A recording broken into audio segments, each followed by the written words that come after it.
3.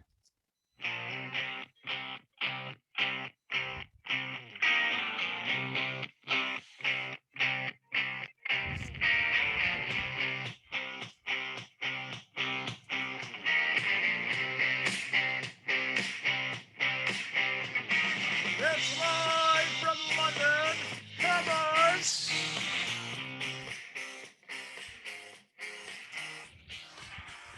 You bet your ass it's live. Well, it's live now. There Obviously, you are. if you're watching later on today or at the weekend, it's not live, but right now it's live. We have been absent for a while. I do apologise. It was time for the show's annual holiday to the Caribbean, and although this year it's been more like a weekend charabang to Clacton, more kiss me quick hat on the end of the pier than private yacht on Montego Bay. That's next year, Simon. I'm sure the budget will stretch to that. Yeah. To be honest, Simon's been locked up in a secure location in southwest London, and I've been communing with the Druids out in the West Country. It's been good. I've seen a lot of yeah, it's been like that. Lots of cider. And I saw a bird called the Great Bustard, which I called really? else. Yes, Yeah. they released this new bird. I thought you were going to say they released a new album. That's the name of the band. Actually, I think the Great Bustard were a prog rock band from the 1970s. They went on tour with Camel. Yes, the show that used to be on the radio, but now comes with added pictures, is back on your airwaves. This week we have a stormer of a vehicle in our classic car selection. It's Japanese, it's very fast, and it looks like a 1950s bread van, which will keep you guessing. Also, we have all the news that ain't fit to print in the news. See what I did there, down with the kids. And joining me, as usual, is my co-host, often mistaken for Ainsley Harriott, but never Eddie Murphy, unless he's curb crawling for men in dresses. Here's Simon. My niece took a picture of me last week. I was doing a barbecue. No, I was doing a barbecue at home, and she took a picture of me. And yeah, I could say I safely do look like Ainsley Harriott. Even I thought I did. Excellent. But we're back from our spring break, and I shall be going to Scotland on holiday, probably later on this year. I think I've just had my second, well, my first. Don't say your second. That's aging you. Yeah, because it's only the over 30s that are having it now. Apparently so. Yeah, like us. But by the time I go on holiday, I'll have my second one. So that's. So you're going to Scotland? Yes. Are they still going to let the English in? Are they okay with that? We'll have to find out what happens with the election result. Just make sure you close the door on the way out. That's what I'd say, and lock it. We've got a great show for you this week. A couple of great driving roads in the Lost Highways. We'll head to the Far East and to the Philippines, and across the Pacific to the Darien Gap. Wasn't that a song? No, Darien Gap. Yeah, I think it was the backing singer in Boyzone, Darien Gap. Yeah. Excuse me. We've got an amazing quiz this week. This week it's crap car names. It's a real yeah. I hope a cornucopia. I hope it features the Ford Escort Pelican. Which I can remember them releasing, I think, in the early 90s. Well, the thing was, I was looking for special editions, but didn't have those, and then just went with the just generally crap car names. So excellent. Yeah, I'm still working on the special edition. Excellent. So stay tuned for that. We'll be asking also the age-old question: is it just me, or does no one know how to drive after a year in pandemic and lockdown? Because they just drive like idiots. I just see, and it's the old people. So the old people where I live can't drive anyway because they're very old. And I did get cut up by a lesbian in a van. So. You got car stopped? I got cut up. By a lesbian in a van? Yes. How did you know she was a lesbian? Was she wearing a plaid shirt? And you obviously couldn't see the Doc Martens. Did she look like Militant from Viz? Yes. I hope so. I once got cut up by a woman in an estate Audi, an Audi estate even. Yeah. You're listening in America. Touring. Oh no, they don't call it touring. What do they call Station wagon. Station wagon. A wagon. And she was going mental at me. And I was like, all right, can't keep your hair on. And then I looked in the back and there were 3 little children, like little kids in baby seats. I was like, you're mad. You're mad fool. Well, we should discuss later on. Yes. But anyway, I'm Simon Sujuan, and just a little bit, a little bit more. Just a little bit. You know what I'm looking for. Yeah, Simon Sujuan there with a Eurovision hit for Gina G. She was ginger. Yes, she was ginger, wasn't she? I'm not sure of a cuff and collars match, but there we go. Gina G, of course, a song all about feeding a wiring loom through the bulkhead of a 1988 Ford Escort. Ooh, ah, just a little bit. Ooh, ah. You know Yep, that from a little bit more. experience. Yep, that's what I'm looking for. No, not there. Yes, I'm Richard Green, and doobie doobie doo, doo doobie doobie, doobie doobie doo, da doobie doobie, doobie doobie doo, da doobie doobie doo. That, of course, was the doobie doo version of "Strangers in the Night" by Frank Sinatra, and my version had far less connections to organised crime. And this, of course, is It is Car-Boyz. Car-Boyz. It is Yeah. Car-Boyz. And it's time for my rant. I will actually say, I think the people I'm working for are trying to put the mockers on this show, because I wrote the script for this show and I've sent it you so many times and it wasn't going through. The original Was kept that? going through. And I was going through the documents last night going, I've sent this. I've even sent it to myself and then opened the application from my Yeah. email and said, yes, the attachment is fine. And still you didn't get the attachment. So I ended up having to photograph the Photos. script. I don't know why that's happened. I think something's afoot. I think the first half is okay. I'm going to go with the first half Yes. that's in the document and then go to the pictures later. I'm not sure why this has happened. I'm rather confused. I think somebody. Oh yes, somebody might be watching out. It's time now for my rant, and it's where I take a Richard's rant, I should say. It's take a sideways view from the world, from my own weird, and nobody would argue, warped perspective. Unlike other sections of the podcast, this will be an open debate. Who am I kidding? It's going to be a benign dictatorship. I shall rule and challenge as el presidente.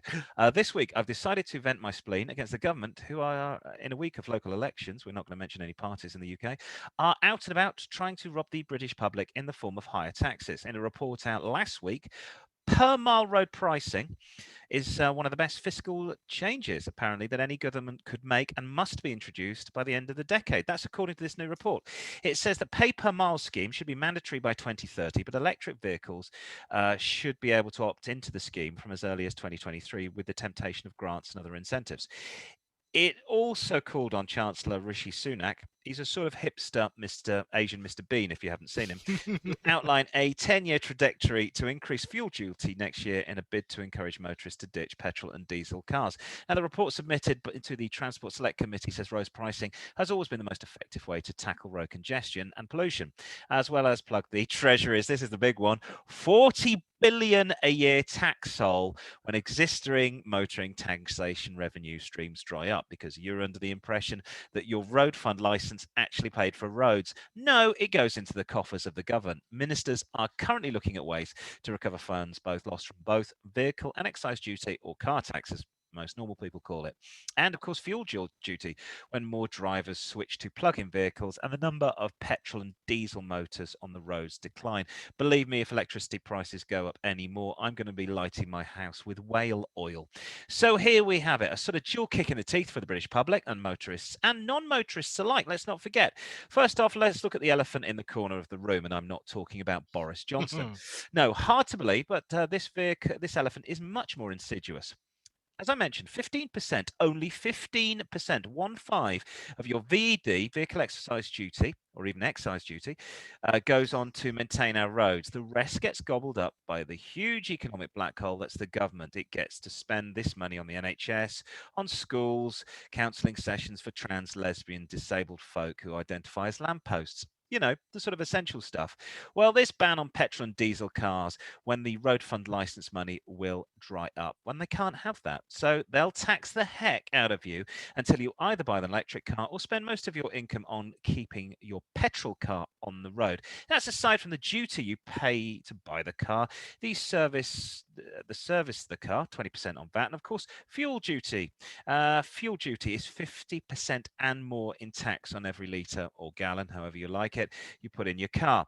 But then how can we afford to buy an electric car when the cheapest ones new cost more than £50,000 and the old ones aren't worth buying because the batteries in those are wearing out? And let's be honest, as soon as we're all in electric cars, they'll introduce new pricing per mile schemes specifically for electric cars, as they can't miss out on scamming the average Joe out of a few more pence or pounds, all under the guise of wanting to make the world a greener place. And as we all know, a greener place means a greater number of greenbacks into the pocket of the government du jour.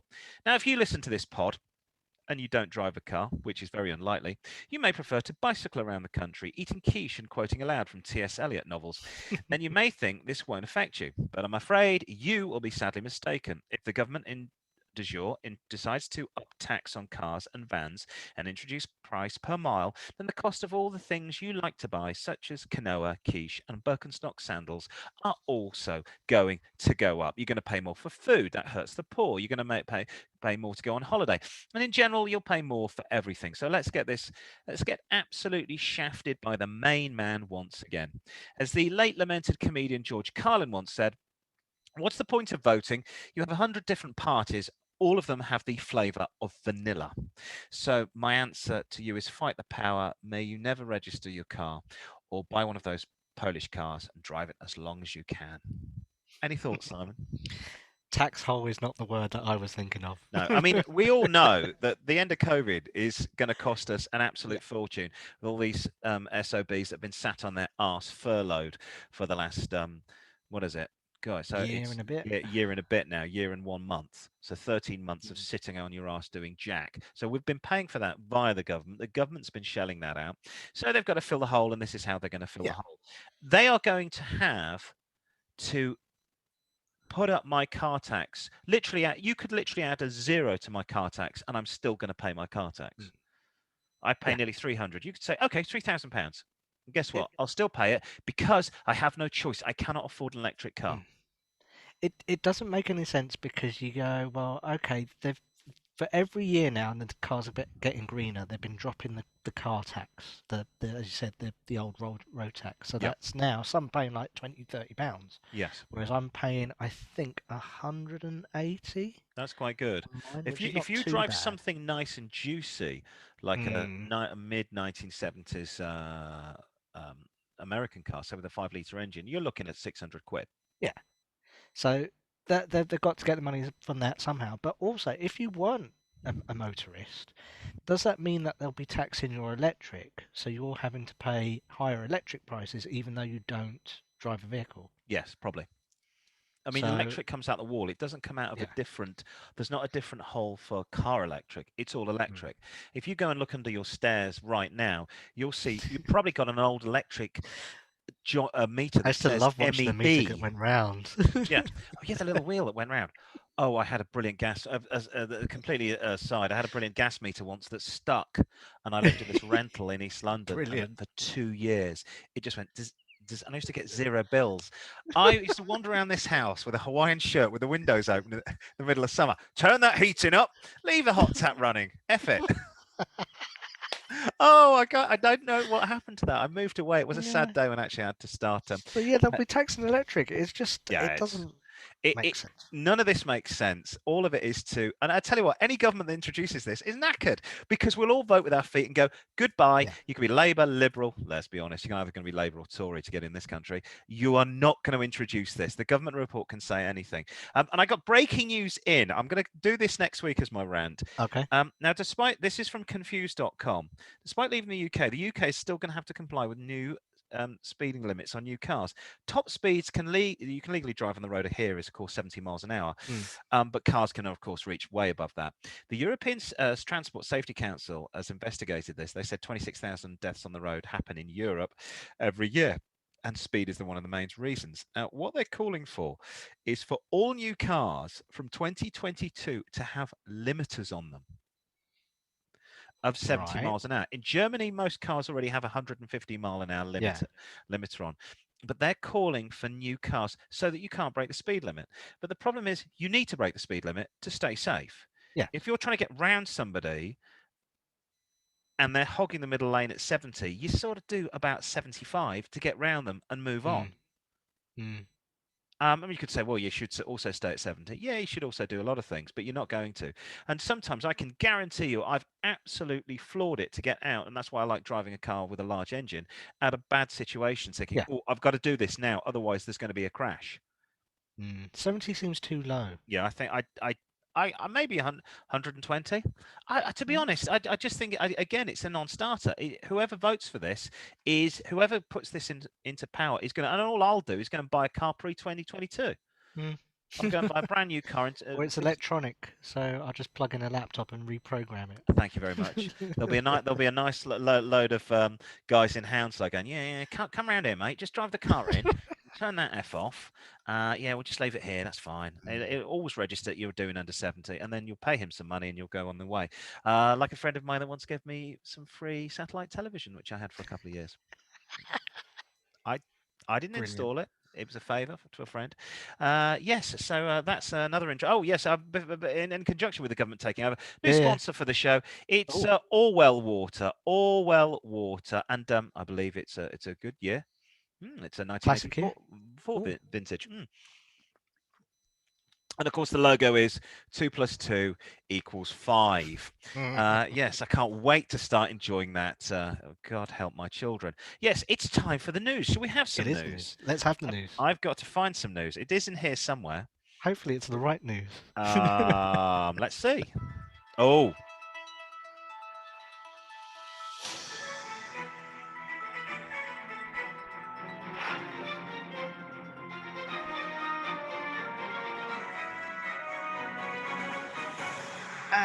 First up, and hopefully, if this is the right news, the hydrogen is the new black news. It is. Toyota have got the answer to electric cars, and it says it's not petrol, it's not diesel, and it's not steam powered. Just in case you thought it was, but it is lighter than air. What we've got a bad reputation for what it is with the Hindenburg airship. But it's, of course, a lot safer these days, and it is hydrogen. In fact, hydrogen that powers Toyota's new flagship vehicle is the Mirai. Mirai? That right? I think we have a picture of it here. Oh, sorry. Yeah. Here it is. Here it is. That's a motorway. Ooh. I've got one here. That's an. Oh yes. The horror. Have you ever heard the audio for that? No. There's a guy doing a voiceover for it. And he goes, the horror.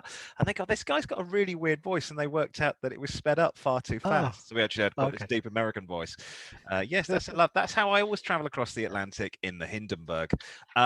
Yes, that's my favourite Led Zeppelin album cover. I was just going to say that you wouldn't have this car that you're going to show us now. Yeah, the cover of a no. Led Would you have album. this? Oh, look, it's my new album cover. Or would you have Led Zeppelin 1? I think it is. Fantastic. How many more times? That's the car.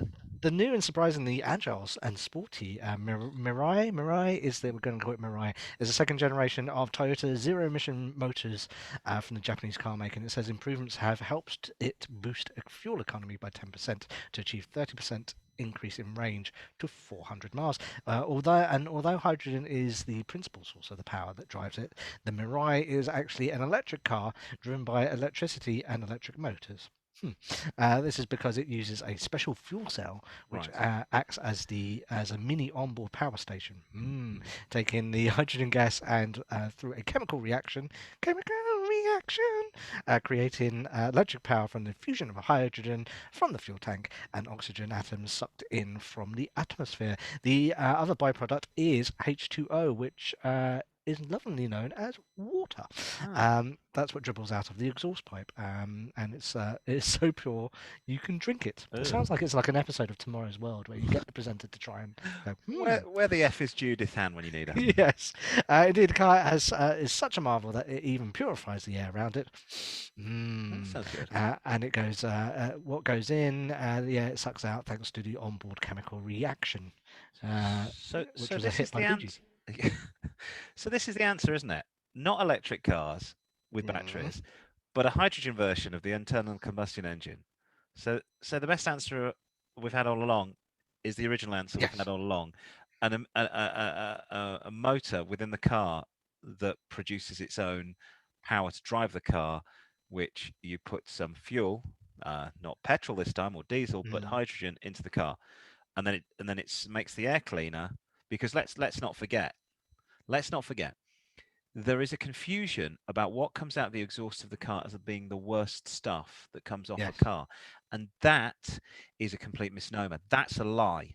The stuff that's really bad now, because it's not 1972, we're not driving cars that do 15 mpg.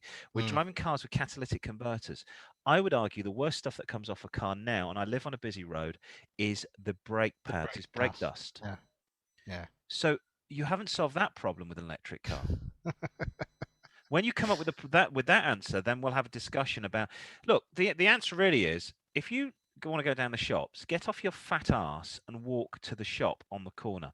Unless you're disabled, unless you have real problems, walk. It'll be good for you. You'll enjoy it. You'll see some stuff. You can listen to a podcast, possibly this podcast, or possibly this podcast. I had an argument with someone this week and they said, well, hydrogen, if you crash into it, it can explode. So I said, well, if you crash into a car with lots of petrol on it, yeah, it can explode. If you crash into a car with some dynamite in the back, it can explode as well. I mean, I don't tend to be driving around the car with a lot of petrol and a large cigar going. I think that's a dangerous thing. I don't drive around with a candle stuck on the dashboard and pour petrol all over the seats. Something's going to happen. But this is the answer. Not electric cars, and I think it's a great idea. And I love the Japanese. I love hydrogen is the way forward. Hydrogen is the way forward, and maybe. Let's go to our health and safety officer, Simon. Simon, that's what could happen, Richard. Reminds me of a health and safety officer we both used to know. There's a fire door behind me. It doesn't actually comply to specific regulations. So I think his beard. Find that if the door is on fire, then you will die. I think the person telling us at the time about how everything was very unsafe was not aware of the fact we were working at the time in a prison, which was pretty unsafe. Not as inmates, purely as guests. Actually, that sounds bad. It sounds like guests. We didn't commit any crime. We haven't got a record. I don't know. Yes. Meanwhile, that'll buff out with a bit of T-cut news. A rare Jaguar from 1960, an XK150S 3.8 drop-head coupe, is up for auction at the end of the month. Could be yours for as little as £10,000. The only problem is it's got a slight bit of front damage. Now, when you say slight, it is only quantify that. It's only a little bit of front damage.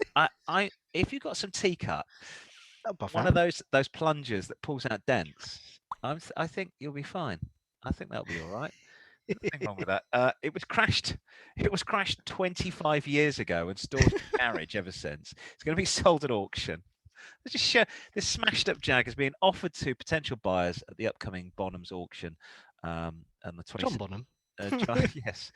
Where's that Led Zeppelin balloon gone? Let's have a look at it. Yes, John Bonham, a great drummer and also founder of Bonham Auctions. It's going to be a live drive-through sale with each lot driven in front of bidders. Although apparently they're going to have to put this on. Not sure how. This is going to be dragged through. Here comes the Jaguar. Sparks coming off it.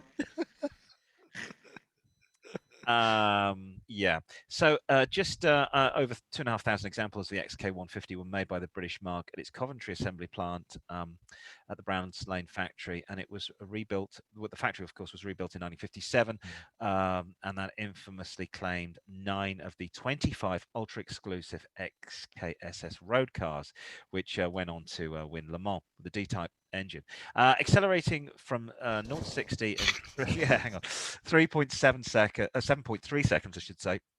And the top speed was mesmerizing 136, although Jaguar used to massage those numbers.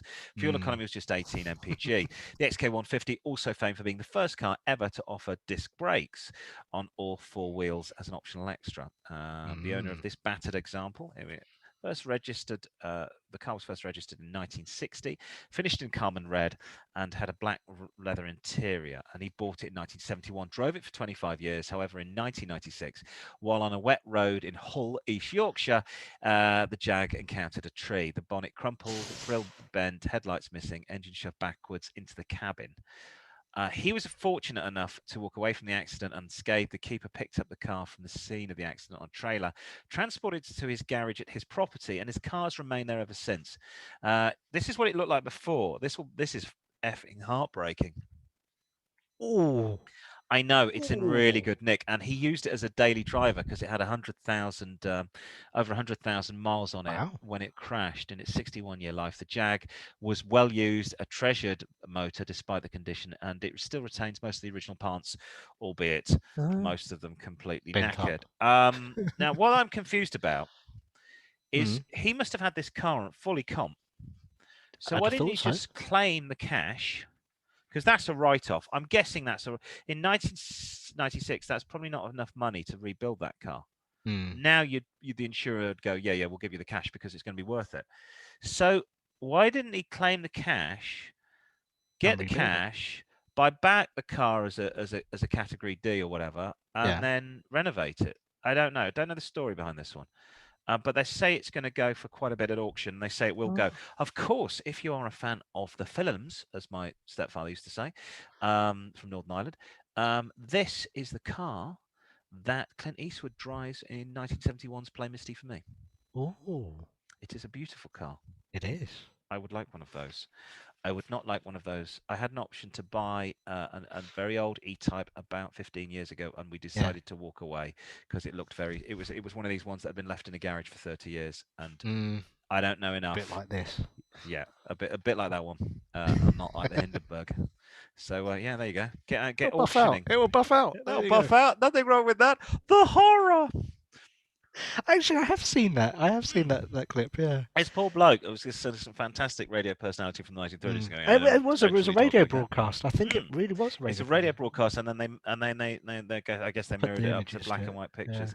And lots of burning Nazis jumping out. Hang on, I'm getting this mixed up with Raiders of the Lost Ark film, aren't I? Harrison Ford was in it. Moving on, and in the cheapest car for spotty teenagers, not sporty teenagers, spotty teenagers to insure news, the Volkswagen Up ! Is the car with the lowest first car year insurance costs, costing drivers, wait for it, an average of £1,483. I know. New research has revealed. Funny you say that. Just a quick side note. A friend of my nephew, so my nephew is nearly 20. Yes. His friend bought a 2007 Vauxhall Corsa. The insurance on that, 2007 Vauxhall Corsa. Oh, it's a £1,000 car. £6,000. I know. So it's like worth more than the car. Anyway, motorists will have to shell out just £20 in road tax per year for the pre-2017 vehicles and pay an average of monthly lease of £67, according to data from the local driving schools. It found that the second cheapest model to insure was the Citroen C1, costing an average of £1,623 per year. On the other hand, other end of the scale, the BMW 1 Series, and if you are a spotty teenagers, I don't think you should be driving around a BMW 1 Series, not unless you've got some merchandise in the boot, was found to be the most expensive to insure at £3,552 per year on average. The average insurance costs are based on insurance quotes for first-time drivers within a year of passing their test. All results have been pulled from the lowest quotes given by popular insurance comparison sites. So now it's time to hand over to Richard for the another of the top of the pop style countdown from the cheapest cars to insure for new drivers. Not off. Thank you, Simon. Straight in at number 5. It looks like a Nike Air Jordan, but will never let you down. It's Japan's finest, the Toyota Aygo, which will cost just over £1,700 to insure. Meanwhile, hot on the heels, at 4, it's a fabulous Ford, if I can find it. You may have to fix often and repair daily, but this small hairdresser's vehicle is cheap to insure. The Ford car costs a mere £1,600 if you've just passed your test. At 3, from the land famed for kimchi and Labrador sandwiches, it's the Hyundai i10. A shade cheaper than the Ford by a couple of pounds. Meanwhile, taking over the silver at 2, it's those cheese-eating surrender monkeys, the French.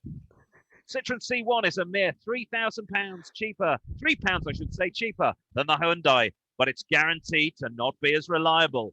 Bonsoir. But coming in at the number 1 spot is VW's Up, which still costs a whopping £1,483 to insure. But that's more than my first new car cost me. And that's your top 5 countdown here on Car-Boyz. That's absolutely incredible. Absolutely nuts, isn't it? £1,483. I'm just going to wipe my camera because something is happening with my camera lens. There we go. Hey, there you are. Yeah. So we went through those, and they're all crappy little cars with crappy little engines. This is weird because I assume these are new car prices. But like you said, now this is interesting. My builder was round. He's doing some work in my back garden, put in a new fence. And he was talking about his son, who's, I think, 23, £1,700 he's been quoted for a Polo. And he said, the car's not worth that. I don't remember. I remember my first car cost me £1,500. This was a long time ago. This was my first proper car. I did have a Fiat, but that was a gift. The first one I bought was £1,500. Yeah, and it was a little Citroen, and it cost me, I think, £350 to insure. And now my big fat Japanese car with a huge engine still costs me £350 to insure, fully comp, because I'm old and I have 25 years of no claims. Also, has nobody worked out just put your kid on as a named driver? That's what everybody did. Yeah. You know, it's your no claims that way. Yeah, well, just put it on as a named driver. Don't worry about it until you get old enough to. And the other thing is always register your car at a nice address, not a nasty address. Also, when I went to school, maybe it's different from you, but everybody in my sixth form, which is 16 to 18, put a car in a hedge. There wasn't one car that wasn't rammed into a hedge. It was just one of those things that teenagers did. So I understand the reason for the insurance, but that's why I think you'll find not some. I mean, America's ridiculous because 15-year-olds can drive cars. Yeah. And obviously in the UK you have to be 17. But we've very much gone the way of France, where I live now, and everybody over the age of 17 drives a scooter. All the kids near me drive scooters, and there's no other choice. They have no other choice but to do that. Although there was a great story in the news about 4 years ago.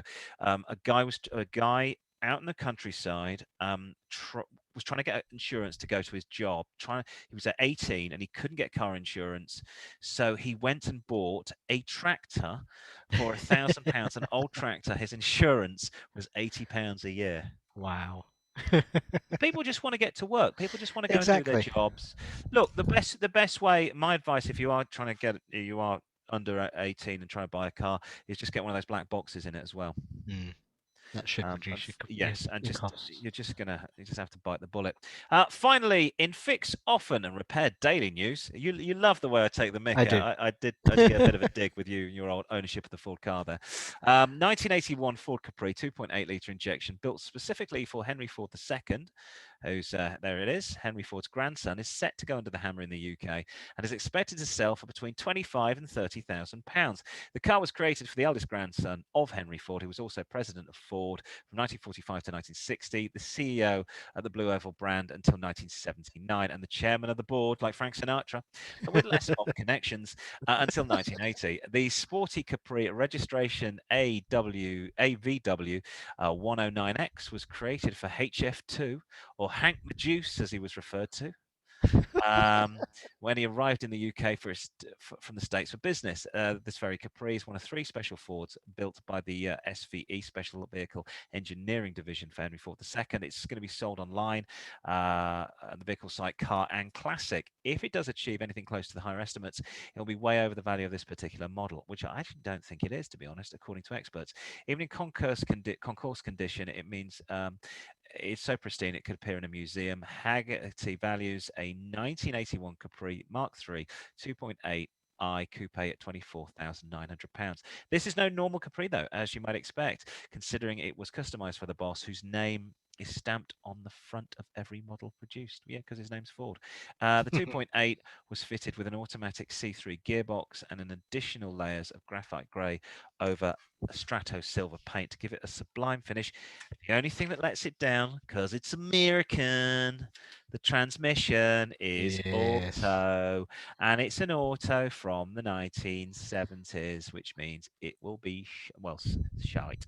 My dad had this auto in a Ford Cortina estate, the station wagon, a bit like the Ford Taurus, and it was slow. Used to be 25, 26. There you go. Yeah, with no overdrive. So that's the only thing that lets it down. 2 things about this. Obviously, most people, when they think Capri, usually go for the last one, which was a 280T Tickford, the last one, which was in green. They can go upwards of 90,000, I've seen. But I do like that this car's probably not going to suffer from rust, because you did say it had an additional layers of graphite grey paint on it. I think that's probably to hide the rust. Oh dear. I have, talking of Ford logos, this is not the original Ford logo. This is the logo that came out, I think, in the 50s. They had stylized, much more stylized, squirrely Ford logo.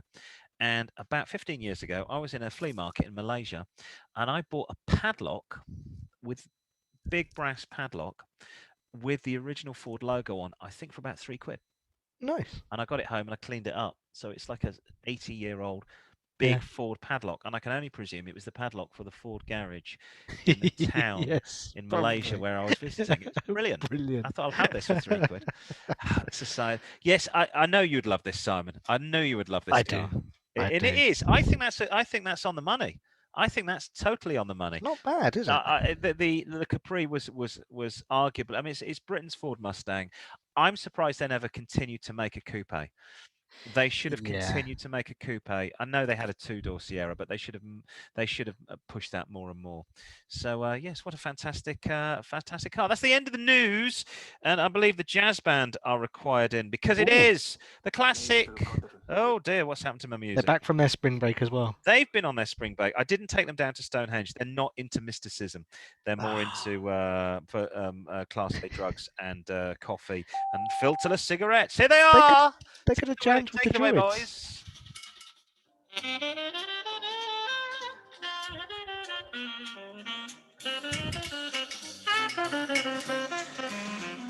Thank you, boys. Less cowbell, please. Yes, it's time for the Classic Car Selections, where we take a diamond in the rough, we give it a polish, and we see what comes out the other end. This is not the expensive classics that cost hundreds of thousands of pounds. We try and keep this under 20 grand. We look for vehicles that are not regarded as classics, but we think they're going to be future classics. And we go way back to the late 1990s on this one. The SUV and the saloon car were vying for power in a race to see what would become the most popular car in the world. That, of course, was won by the SUV 10 years later. And for a brief decade, the Chelsea tractors are reigning supreme. But, sorry, I should say, for a brief moment, a small Japanese manufacturer came up with a car that combined the speed and handling of a saloon car with the practicality of an SUV. It did predate any Volvo crossover and was slightly ahead of its time. Although it was never a huge success, those in the know recommend this car as an absolute corker. We are, of course, talking about king of the school run, the midlife crisis without the divorce. It is the Subaru Forester. Look at that! Look at that, with the gold, the proper gold wheels and the pink decals as well. Look, the Forester was launched in the UK in September 1997 with a 2-litre power manual or auto box and a single 5-door estate body style with GLS trim. This base car was initially priced the wrong side of 1,700. To be fair, it was very well equipped. The importers demanded another 2,100 for the all-weather pack, which added things such as a sunroof, aircon, and heated seats. Remember the times when you didn't get aircon? More significantly, the turbo version was launched in 1998, and this was, believe it or not, effectively a high-riding estate derivative of the Impreza Turbo. You didn't have to give up all the delights of your misspent single days just because you got a wife, 3 kids, and a dog, and you lived on a farm. April 2000, cosmetic changes were made on both models, and the entry level was dropped. There it is. Look at that beauty in Subaru blue. It was dropped at 1,400. There was a mild facelift for both the front and the rear ends, plus a roomier rear seat and triple 3-point seat belts and 3 rear head restraints. Early 2001 saw the Forester S Turbo get a 7 horsepower boost, dropping the rest, these 0 to 60 time down to a very brisk 7.7 seconds, which is very favourable for the time. Also received cruise control as standard and black carbon effect fascia centre panel. There were no fewer than 23 separate storage spaces throughout the car, including a special fishing rod compartment and even a plastic bucket in the spare wheel. Its purpose, according to the importers, it depended on your mood, washing up or chilling wine. Even so, I know, it's brilliant, isn't it? Even so, look at it. Look at that. That looks like a bit, the way you've positioned it, it looks a bit like John Merrick. It's, yeah, I know. You could, yes, look at the size of that. It's turning into a Fiat Multipla as I speak.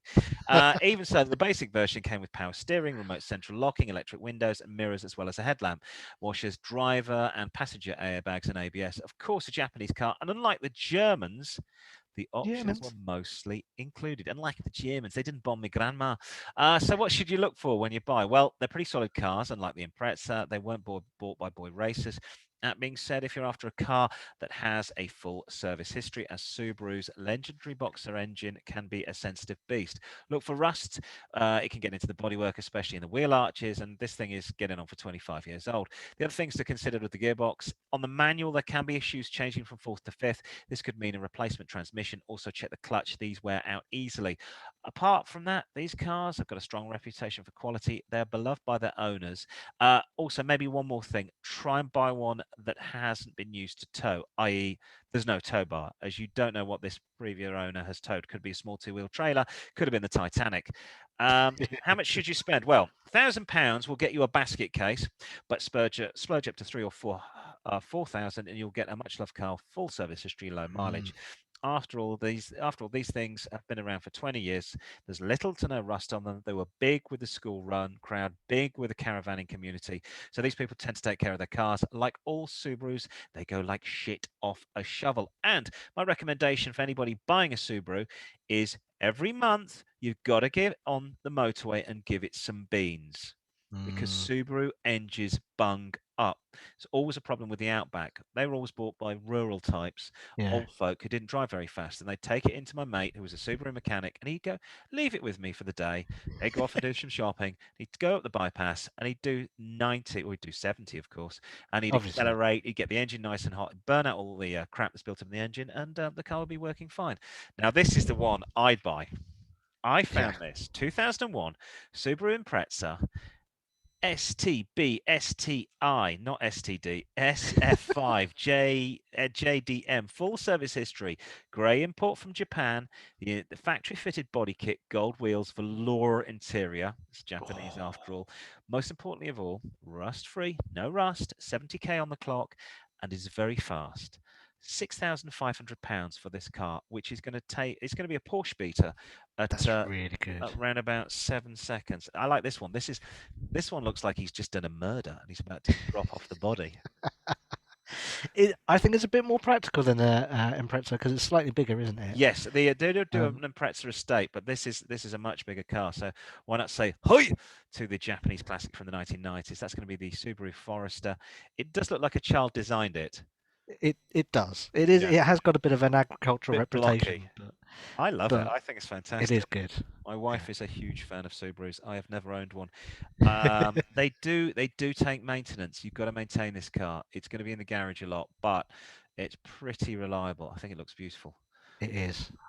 Really good. Those. And a good, as you said, good alternative to one of the Volvo estates, hot Volvo estates. Yeah, I mean, the crossover. I mean, that's not a cheap car. But if you're looking for something as a daily driver, but also a classic car, there you go. Yeah. That's an absolute, with you can put some dump valves. I probably does come with dump valves and all sorts of malarkey on that thing as well. You just remember the Forester. Yeah, go on. I was going to say, remember the Forester in the quiz because we'll come back to it. Okay, I'll try and remember the Forester. I believe it's time for Lost Highways. It is. And this is the music I can never find. Oh.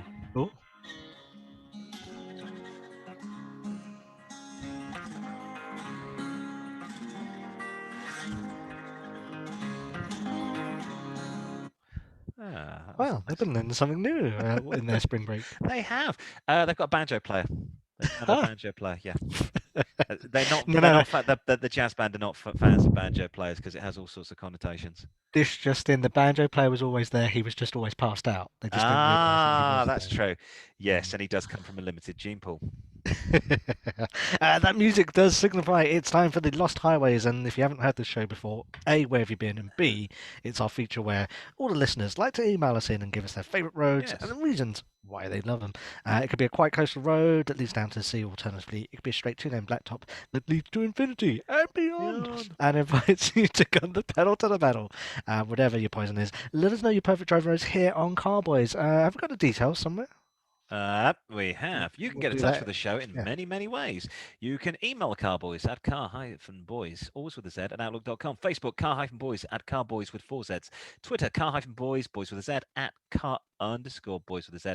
And Instagram, at car_boys with the 3 Zs on the end.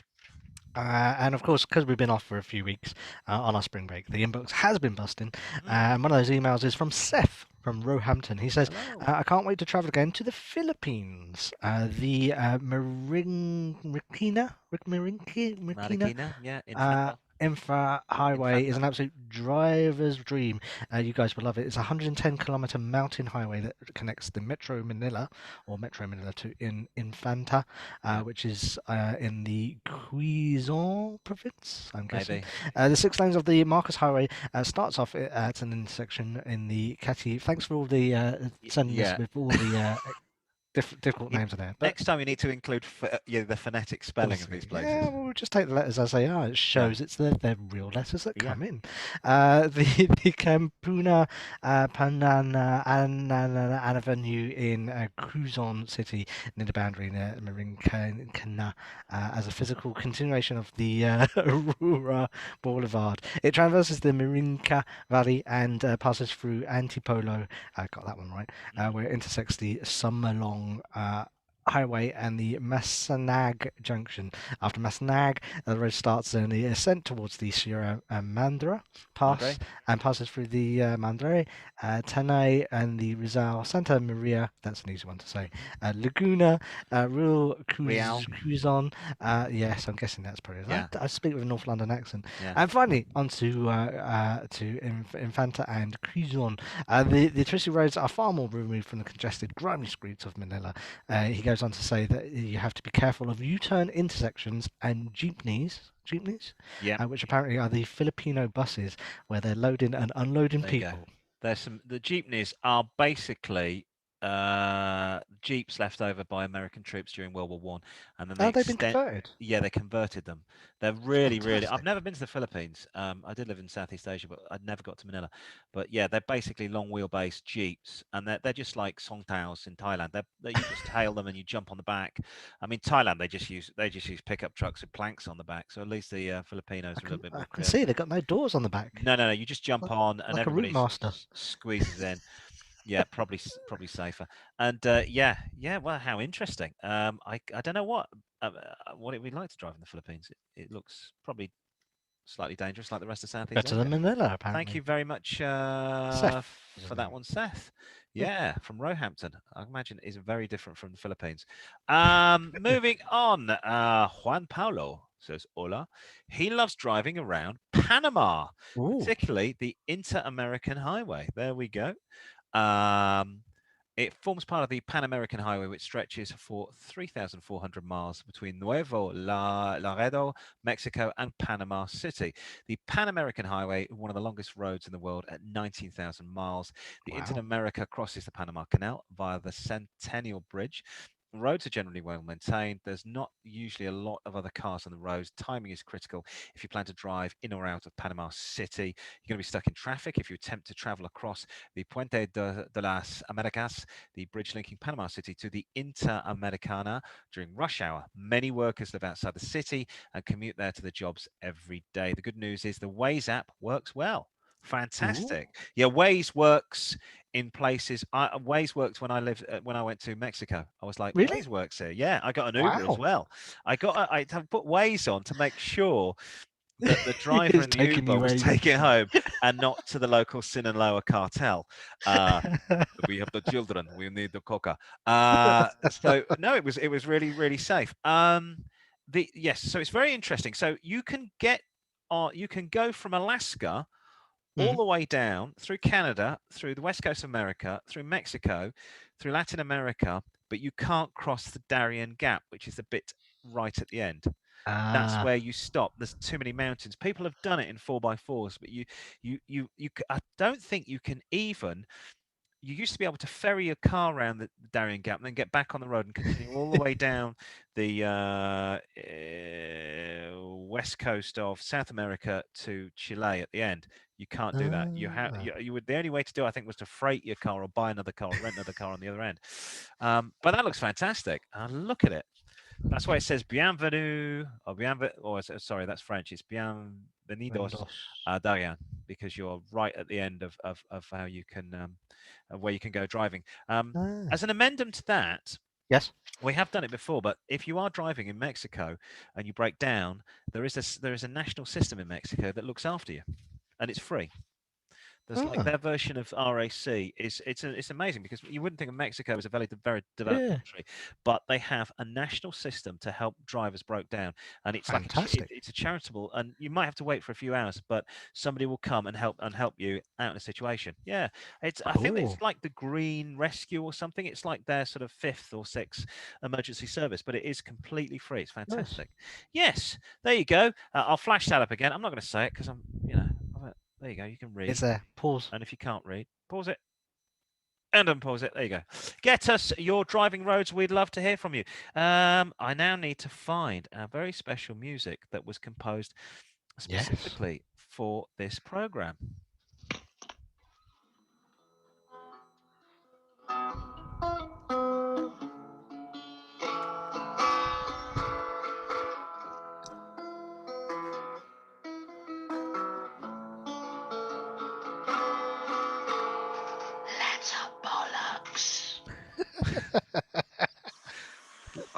That's it. No. Look, to delve into the bulging sack, it's not Letter Bollocks. That's a complete lie by our voiceover there. It was. It's the mailbag this week. It's overflowing. Simon, over to you. Yes, absolutely. And don't forget, there is one thing that's missing on this week's show is we haven't got a turd of the week, but that will return next week. It will return. We'll go and find some turds out there. In the mailbag this week, Simon, good name, from Orpington says, "Hello there, car boys of the cars. Hope you're all good. Yes, we are. What do you reckon about 2003 XKR Autobox 4.2 litre coupe supercharged 2-door full service history, 3 owners? The last one was 10 years. What, 10 years old? Oh no, 10 years. It wasn't a 10-year-old that owned the car. It's a friend of his dad. Insurance is incredibly high. Yes. He was selling the car and wants £7,000. What do you reckon? I think £7,000 seems a bit steep. I love these cars, by the way, because it's the R version, the racing version with the upgraded bits and pieces in there. Do like my Jags, but come with problems, don't they? Old Jags mean lots of trouble. If you go and have a look online, just at any Jaguar over 10 years old, you'll go, God, look what I can get. There's a reason. You can get a beautiful 10-year-old Jaguar. Yep. Maybe £1,500. You're going to spend that a year on keeping the car on the road. The build quality's crap. Hands over your ears, Simon. They're made by Ford. They're crap.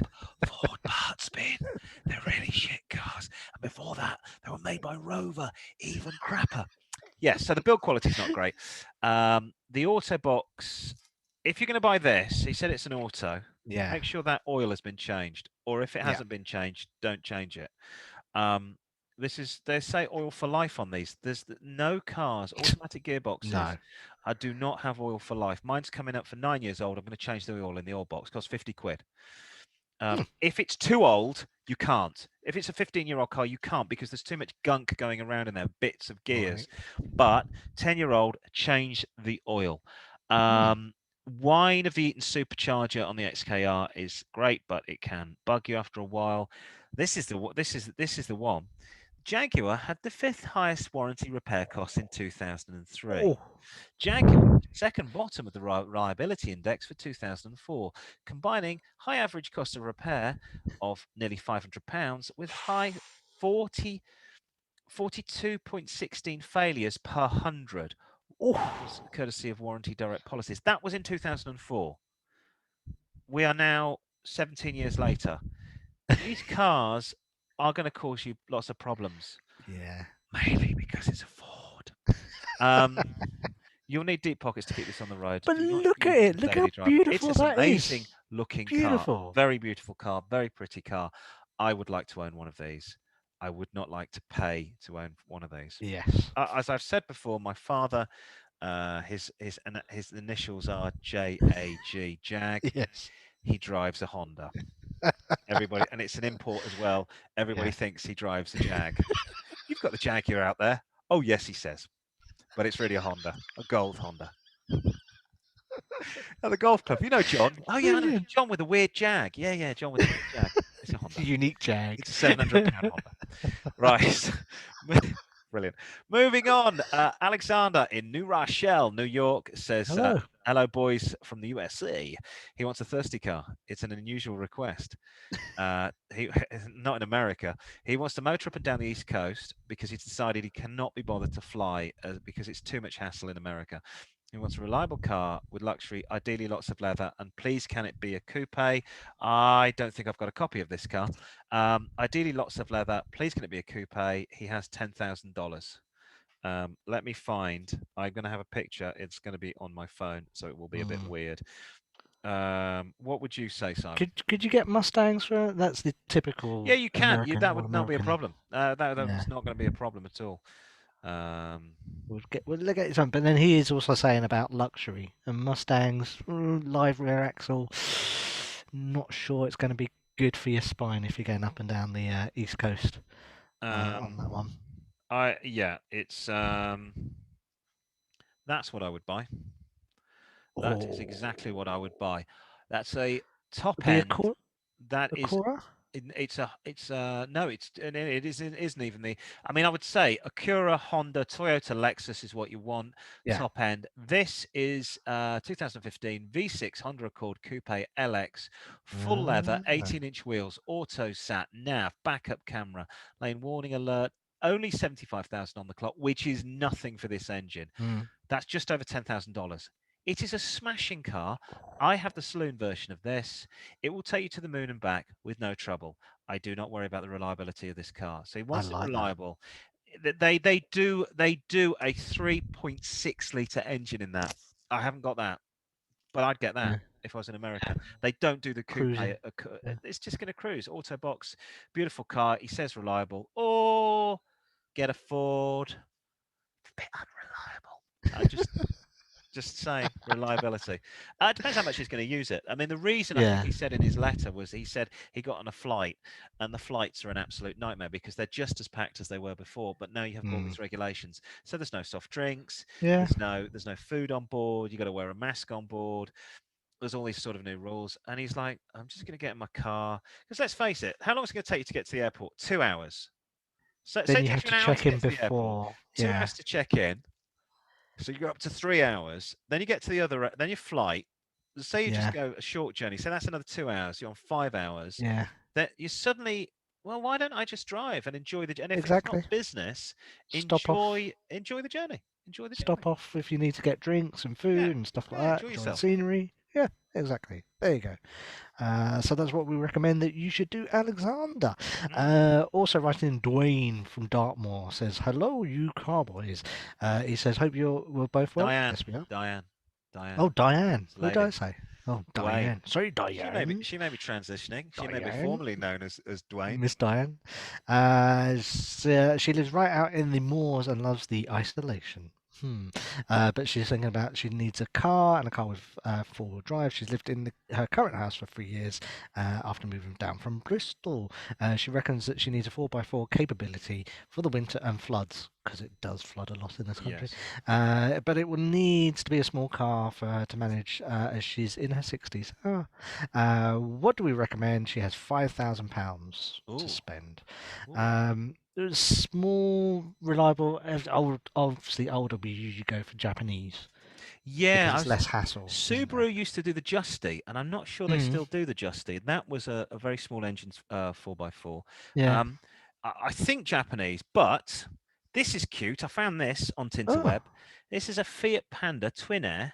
So it's the one with a tiny little engine, the 900cc. Four-wheel drive, though. 2014, 33k on the clock. 5,600. You'll get it for 5. I didn't know they did four-wheel drive. Yeah, they do a Fiat Panda with a Fiat Panda with four-wheel drive, and it is quite cool. The interior on the four-wheel drives are very sort of funky. Cool. That's not a bad little car. I've been. Dartmoor can be quite a punishing place to drive around, especially in the winter. Never been there. It's a beautiful place. If you get the chance, I should do that on my tour. Yeah, I did some work down in. The name of the town escapes me. You know Buckfast, where they make the real moody alcohol that the Scottish drink and fight each other. Bucky. Buckfast. I went to a town right next door to Buckfast Abbey, and I was doing some work at Newton Abbot Racecourse. And I Okay. went to Buckfast, and I stayed in this little town, and it was very funky. It was really cool. I stayed in an old, I did an Airbnb in an old railway sort of signalman's Shed. house. Yeah, it was Okay. cool. And I had this little flat, and I stayed. It was like 30 quid a night. And the town was Nice. quite funky as well. Lots of things going on, and then there's loads. And I went running out on the on Dartmoor itself, which was very Yeah. cool.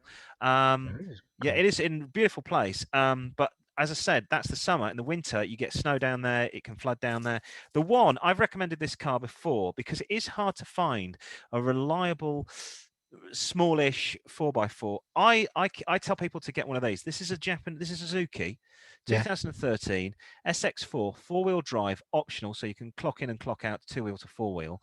Okay. 58k on the clock. Full service history. 1.6 hatchback. 5 doors. 2 owners. It's Japanese. It's reliable, but it's got a bigger engine. That's a 1.6. So if she wants to go back up to Bristol, that'll do that journey no problems. £5,000. Nice. That I is like not that. as pretty as that, but that is more practical. Everyone's a Fiat. It's a Fiat. Yeah, I got friends that have owned these from new, especially because everybody went crazy over the 500, and they have reliability problems. That I think is a better car to buy. Finally, we got Derek in Malta. Ooh, He's an I've been to expat. Malta. Have you? Yes. Was it good? My old co-presenter got married there, and it was full of cats and old people. Yes. Pizza places. Yes. Old British expats. They speak English there. They understand. They still respect the authority of the empire, although the rest of the world doesn't. Now, Derek's an expat from the UK, been living in Malta for 3 years. Last year, he said, was a bit shit. He hasn't bought a car up to now, but he's thinking of buying one. His neighbour has just bought a very small car because his neighbour's getting on in years. So his neighbour's trying to get rid of his old car. Derek said it's a lovely 1988 Mercedes. Nice. W124 diesel 250D manual full leather, only 64 on the clock. Full service history, 2 owners from new. Derek says, what do you think? He was considering importing from a car from the UK as the Maltese respect the authority of the Queen and drive on the left-hand side. We all know is the correct side. What do you think? Firstly, wouldn't buy a car from the UK. I'd buy a car from Malta because they're all rust-free. It's the Sirocco wind from North Africa. So it blows up. The island's very, very windy, and it makes the cars, it's dry and rust-free. The only thing you find is that the sand tends to have a few scratches on the car. Yeah. But they're always Climate's really good, though. Yeah. Lots of classic cars from the UK come out of Malta, especially sort of marques that weren't venerated as classics over here. So you find people bringing sort of what are they called? Land crabs, the MGs and stuff like that. That sort of weird sort of shape of late 60s, because they're not reviewed as classics over here, but they've just been driven in Malta. So you can also find the fact that Malta is a small place that they're also low mileage and in mint condition. This, I tell you now, is when Mercedes used to make Mercedes properly. This is when they got their brand from. These are bulletproof. These are still used as taxis all over the world, especially North Africa. They were built way back when the company built proper cars. I've driven the W124 Pilatus Coupe. The one I drove, and you'll testify this because you were on the same shoot, that had done nearly 250,000 miles, and it was a very, very solid car. But didn't you drive in it? Didn't it have no oil or no water in there? The person I borrowed it off had never put water in it. And as I was driving it, the heater, the temperature gauge was going up. But when I drove fast, it tended to go down. And then I drove in traffic, it went up again. And I pulled into a garage and I took the cap off the radiator. And then I could see it was dry as a bone. So I'm the only person who've driven an air-cooled Mercedes W124 Coupe. But every switch on that car worked. I mean, this car done 250,000 miles. Covered in rust. It is every switch goes clunk, clunk, clunk, clunk, and it's a nice drive. It's slow. These things don't do much more. I mean, it's a diesel as well. This won't do 0 to 60 in more than sort of 12, 13 if you're lucky and the wind's in the right direction.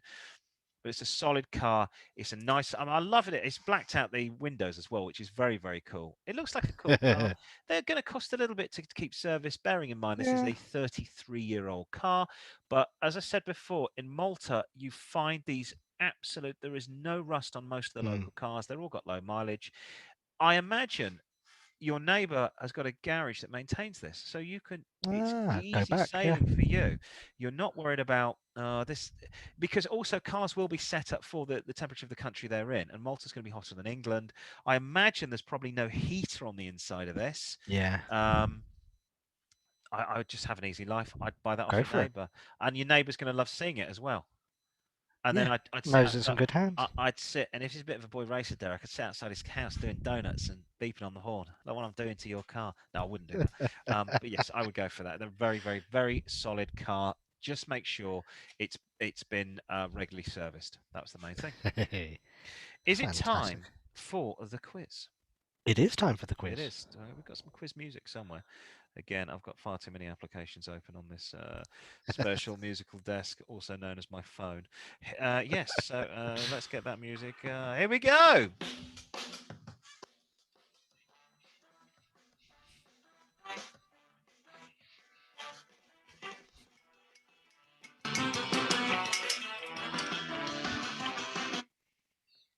Hey. Hey. That music must mean I have to cheer my own quiz now. That music must mean it is time for the. There you go. Thank you. Nice to see you. You'll be lucky if I can see you. This week's Car-Boyz quiz. We expose the marketing departments of many car companies who give their cars shit names.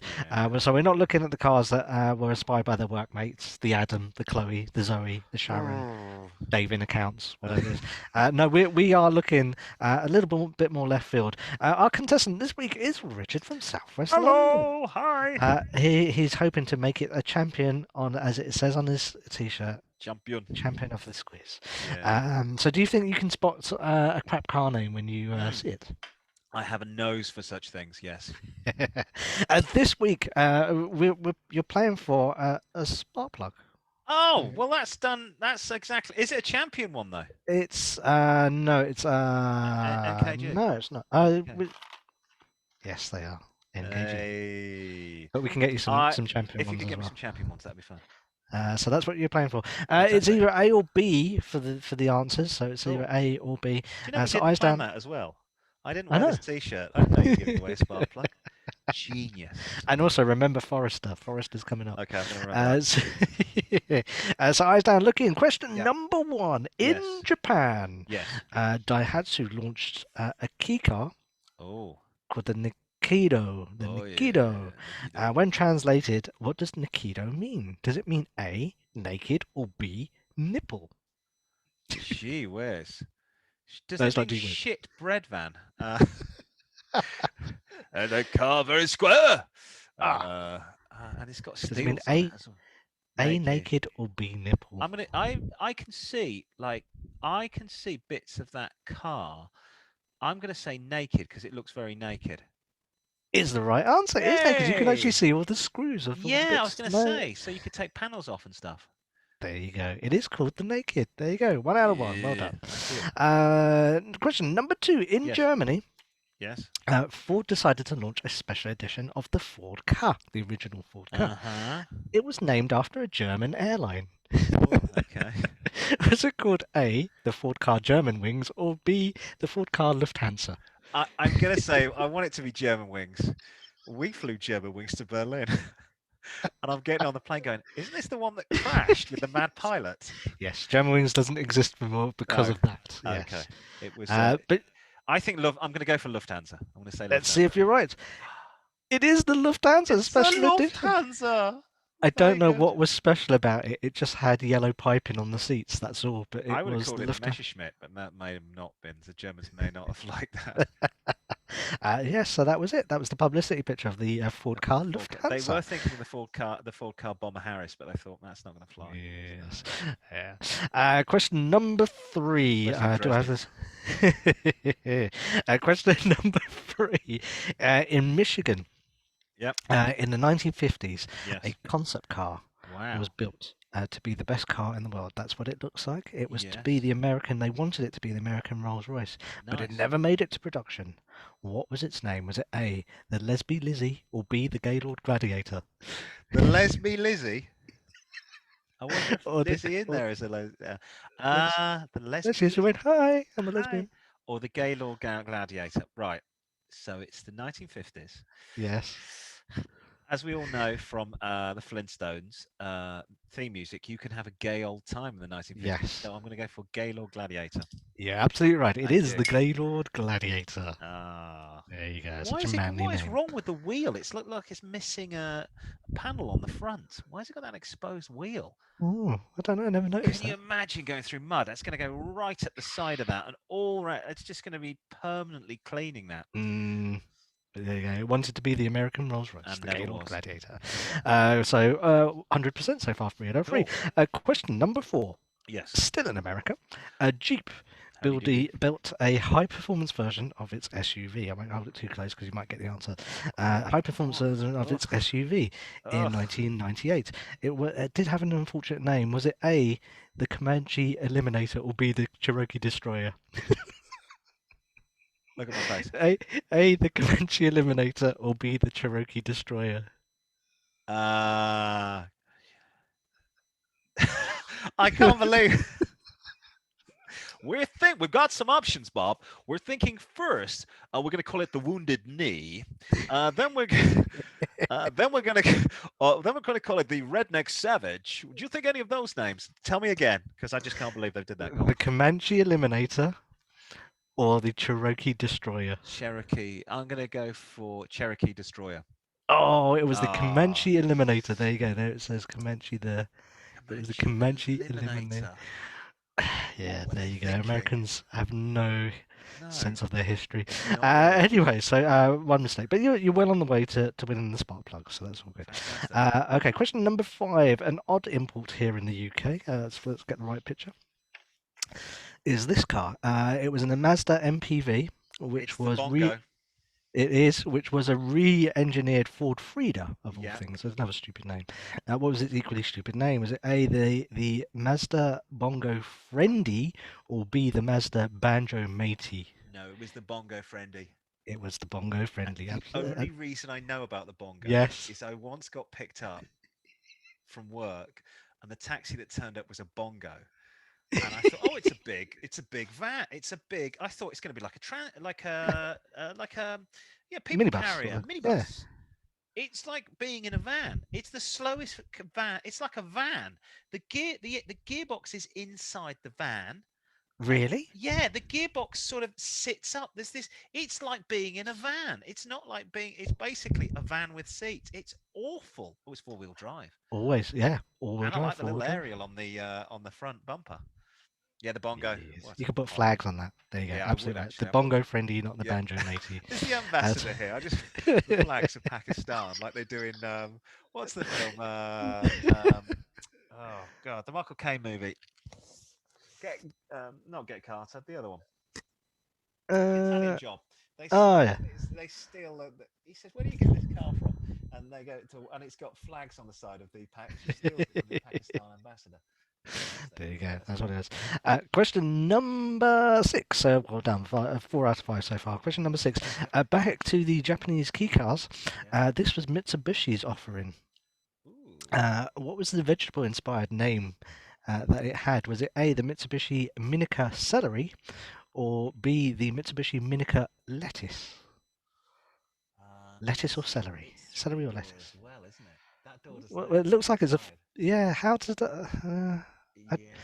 that can't be real. That must have been like some kind of publicity thing, is it? Yeah, I don't know why you would have... The Hyundai, is it Velociter? That's also got 3 doors. It doesn't make any sense, but then when you've got kids, it does. Right. It sort of does make sense if you've got children, a small family. They can then come out on the side of pavement. But you get used to driving it. I think lettuce or celery. So yeah, lettuce or celery. I'm gonna say celery. No, it was the lettuce. Really? The Minica lettuce. Genuine names, these. All of these genuine names. It's no different from what was it? The Porsche Macan. Yes. Which means I love that. Let's go eat in Bahasa. I do love that. Let's go eat in Malay and Indonesian Bahasa. Weird. Right, question number 7. I said earlier on in the show that we have to remember the Subaru Forester. Yes. That might be coming up later on, but we have got another Subaru. In 1978, Subaru launched a recreational all-terrain vehicle. What was the childish name it was given? Was it A, Brat, or B, Rascal? Oh, it was the Brat. The Subaru Brat's fantastic. Subaru Yes. Those are highly sought out in America. And see where the bull bars are on the back? They used to put 2 seats there. So you would have no loading space, but you could have friends facing backwards. So you would travel backwards. In your Brat. To go to some hoedown, I reckon. With a lot of incest going on and alcohol. Absolutely right. The Subaru Brat. Fantastic. Lovely. Question number 8. Painted bright white with wings. Oh. There you go. Smart launched a special edition in homage to a fashion designer. What was it called? Was it called A, the Smart for Jeremy, or B, Smart for Donatella? What? What's it got to do with the superhero Ninja Turtles? Heroes in a half shell. Turtle power. Smart for Jeremy or smart for Donatella? It looks, if I had 2 of those, one on each foot, they look like Jordans. I would say it is the smart Donatella after Donatella Versace. No, it was the Smart for Jeremy. It was called For Jeremy. Who's Jeremy? Apparently, he's a fashion designer called Jeremy Scott. But yeah, it's horrible. What are the wings made out of? I don't know. Plastic? I really don't know. Because if I saw that outside my house, I would sneak break out. Them off. No, snap them off. Yeah. That's disgusting. It shouldn't be on the road. The Ford Jeremy. So absolutely right. So what have we got? 7 out of 8 so far. Question number 9. Back to I got Subaru. that one wrong. I said Donatella. So I'm sorry. It's but I think you're safely on the way. I'm going to win that spark plug. Excellent. A set of spark plugs. Wouldn't just give you one. Wow, cool. Question number 9. Subaru. Someone at Subaru must have gotten the sack for this acronym of this car. Was it called A, the Subaru Wild Activity New Kit? You might want to write that down. Yeah, okay. Yeah. Or B, the Subaru Forester Ultimate Customized Kit Special. The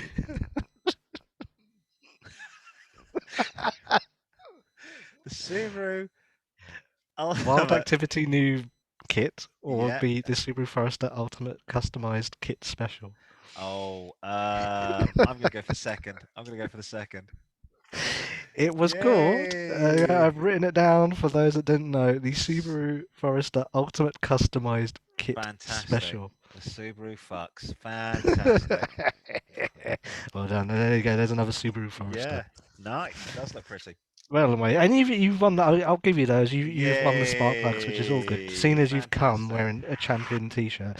Question number 10, the last one. It's a bit premature from the audience. Last one. Toyota created a special edition of this vehicle, which is called the Tundra. It was named after an Arnold Schwarzenegger film. But which one? Was it A, the Tundra Terminator 3, or B, the Toyota Tundra Commando? Okay. There's no way they would have named after Commando because Commando was too early. I think it's the Terminator. It is the Terminator 3. There you go. It's got. I was trying to hide it. It's got a T3 symbol on it. Whenever I go to Japan, I drive around in this car. It comes with hat, boot, and helmet. And I wear my sunglasses when I'm driving it in California. So there you go. Yes, spark plugs all yours. Like a champion. Thank you very much. Oh, I can hardly wait. They're not going to fit any of the cars that I have. I just go in the garage. I don't fit spark plugs. I get my mechanic to do that for God's sake. No, of course not. I don't know where it is. Have you seen a modern car? It's under a load of plastic. I do. I change spark plugs. I haven't changed spark plugs for probably 25 years. And that was the last time I changed brake pads as well. I've not got any of the right kit. I like looking at things. I don't want to work on it, for God's sake. I mean, to be honest, I am looking forward to when I retire, finding something very simple and very old to work on. And I thought about it the other day. I have a Juliet toaster, and the timer went on it. Yeah. And I took and I went, I reckon I can fix this. So I ordered the part, and it's brilliant. It's like working on old cars because you unplug all the, when you actually plugged bits of electric in, and you can unplug nothing's soldered in place. You can unplug stuff, put new stuff back on. All of the screws are visible. I mean, I nearly lost my hand the other day trying to change a bulb in my wife's Toyota Honda Civic. All the way in. Oh no, not quite. No, not quite. No, not quite. And like you have to take the front bumpers off things to get new bulbs in. For God's sake, on Land Rovers, you had a screw at each corner. You went new bulb, and then you put the screws back in. So I am looking forward to that time when I've got time and not got a family to buy something classic and simple to you work could get on. that Jaguar that we mentioned earlier on that just needed to be buffed out. You could work on that. There's you mean the one with I think I've got a picture of it here. Yeah. I mean, it's only a little. I need the money to buy it, but I'm sure once I got the money, I could easily buff that out. Just a few bits and pieces to repair on that. Get rid of obvious. Look at that. For fuck's. What did he do? I'm surprised the guy's not dead. Yes. I'm surprised he's still alive. In the days when cars were built like cardboard. Exactly. Which of course reminds me of the classic British car, which is no longer made, the Reliant Robin, which was made out of fiberglass, and the bulkhead was made out of fiberglass. If you crashed a Robin into a wall, the engine came out and chopped your legs off. And there've been cases of people, and if your legs have been chopped off by a car, why don't you email the Car-Boyz at car-boys@outlook.com. Facebook car-boys, boys always with a Z, at Car-Boyz with 4 Zs. If you're thinking of buying a hydrogen vehicle, I'm just going to keep this picture and have it on. Yeah, it's fantastic. Hand for every week. I love it. I absolutely love it. I think that's. We do need that. Anytime there's trouble, put up the Zeppelin on fire. What do we think about this idea? Zeppelin on fire. Zeppelin on fire. Yeah, that's going to be the one. That's about it from us. Thank you for tuning in. We are hopefully back next week if I've got the time to write another show. I assume I will. I'm not really doing anything else now. But thank you. Goodbye. Have a wonderful weekend.